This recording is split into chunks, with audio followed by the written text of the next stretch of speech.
Hooah! Hello one, hello all, it is the gothiest ghost of them all, Casper in the flesh, and it's time for a review of Lonnie Holley-Oh me, oh my. Lonnie Holley is a singer, songwriter, artiste. He has made art pieces. There's a motorcycle, but that's not the point. Like, this man has definitely made music for like quite a while, like almost over a decade now. His latest project, with him now being in his 70s, he has definitely made something so powerful, so gripping, that age really doesn't matter in terms of music. If you have the artistic ability to make something great, you can make it no matter what your age is. And he definitely proves that here. So don't let this capitalistic motive fool you that you need to be young to make music, because it's bullshit. You don't. You could be any age, just as long as you have the artistic ability, the vision, and the execution, you can make fire. But now that we got that out of the way, Lonnie truly brings to the table a lot here. As far as like jazz goes, soul goes, he definitely brings something that makes him stand with the others, makes him stand with the other greats. And here we get multiple appearances from More Mother, we get Bon Iver, Michael Stipe of R.E.M. fame, Sharon Van Etten. There's actually one person from my home state, Connecticut, Jeff Parker, that's on here. Ambient pop artist Rukia Kane. Yeah, this album, like, Lonnie is like taking us on like this journey. Like, he brings us through his monologue, like his mind. Like, this is definitely a view and journey into the mind of Lonnie and what he's experienced. And what he's experienced is definitely a devastating listen. So, trigger warning to those who may have sensibility to this. I mean, if you do, I do not blame you. It is definitely a tough listen. And you can definitely feel it here. Like, there's talks of abuse. There's talks of his grandmother, his mother, going into really dark territory when it comes to slavery, and you could definitely feel it. Like, he definitely does not pull any punches, especially on the track Mount Meigs, which, man, is one hell of a listen. So the album kicks off on like a very spacious, a very ambient note, with these atmospheric piano passages. You definitely hear and feel everything that's being brought to you. Like, there's not one instrument that goes unnoticed, even if you don't know what that instrument is. I mean, you can probably look it up and see. Well, actually, no, you don't have to look it up and see, because I can tell you, because I'm that guy. That sounded narcissistic. Yeah, the mixing here is truly phenomenal. And Lonnie shows like a lot of vocal variations here, like ranging from just like a very unorthodox style of singing that I absolutely love, with like these passionate bellowing vocals to these groans to wavy type vocals, like how many of hell, like it just, you know, not like that Creed shit, not like that Creed Eddie Vedder shit, like some real Souls type singing right here, which I probably did not do any justice to. The opening track, he basically says we're all being tested. We're all being tested on like our faith. We're all being tested on like if we could maintain and stay strong through what life gives us.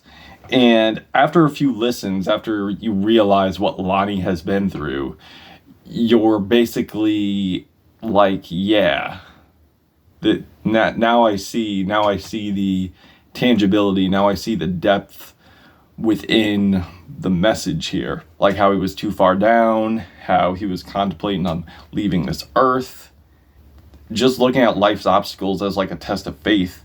And as the album progresses here, like, you see what the devastations are. Title track features Michael Stipe of R.E.M. fame, where Lonnie has like these strained vocals, raspy with like spacious instrumentation, plucked strings, on upright bass complementing these somber piano notes, where Lonnie is just going deeper because the chances of realization, saying like how he just realizes Unification is definitely key to make it when your back's against the wall. How like we need each other. How through all this, he's just basically gained gratefulness for life. There are tracks here with more Mother, as I mentioned earlier. I do love some of these tracks.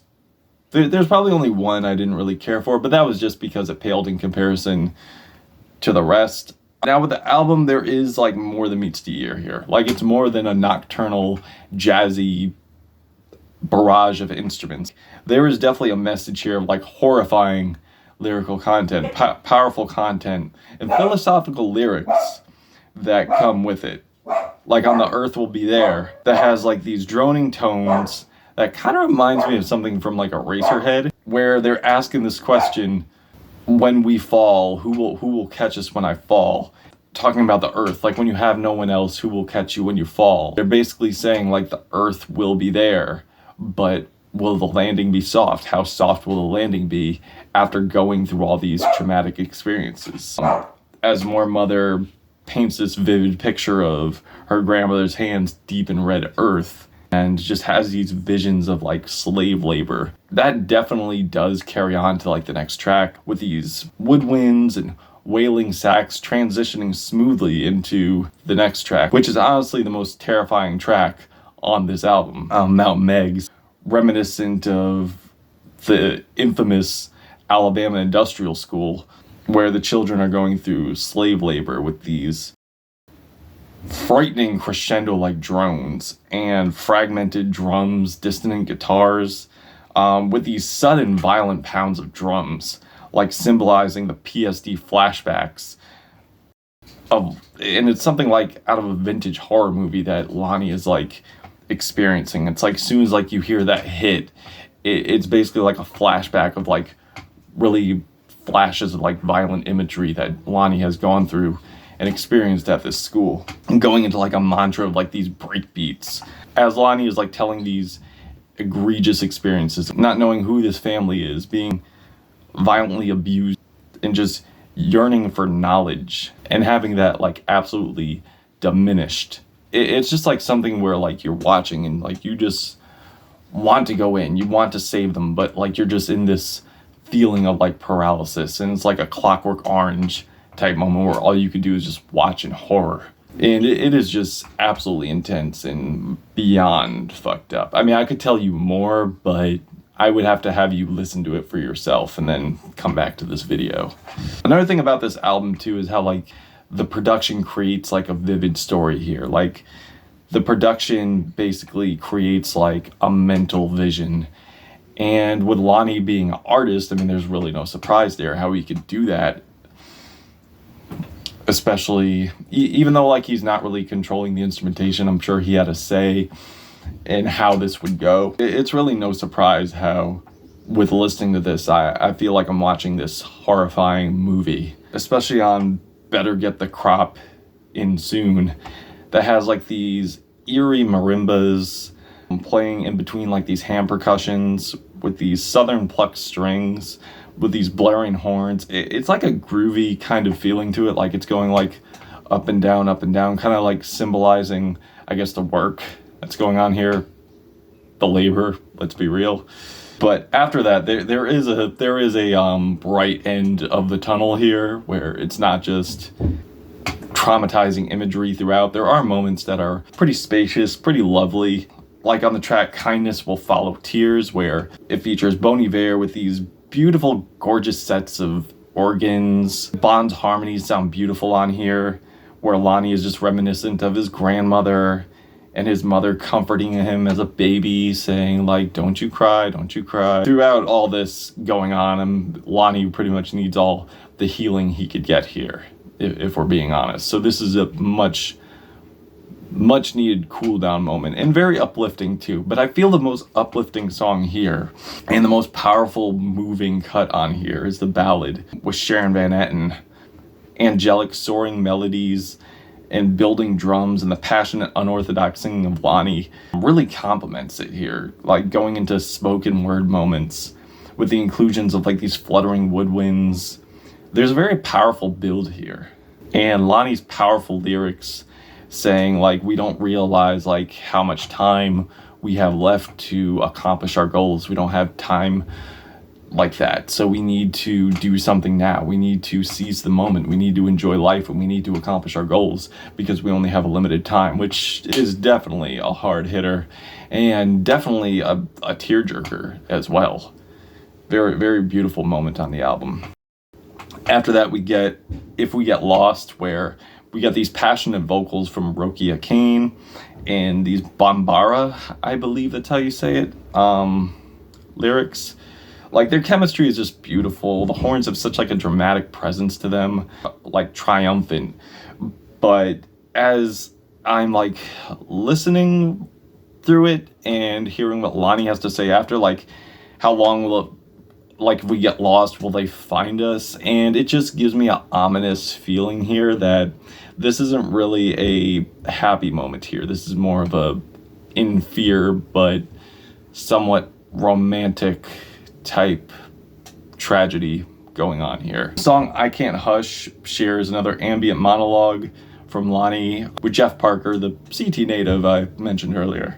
Throughout the years of abuse, realizing why his mother and grandmother kept it in, why they're saying, you know, don't cry. It was basically symbolization of not letting your emotions go free through the trauma. Now he's realizing why this was, because of how traumatizing it was. And it's an absolutely powerful message. And then we get Future Children, which honestly plays as like a interlude and opposed to a song.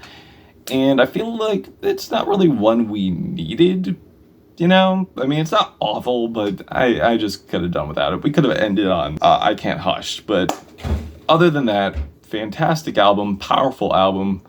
I feel like Lonnie is really pushing boundaries here, really creating a story.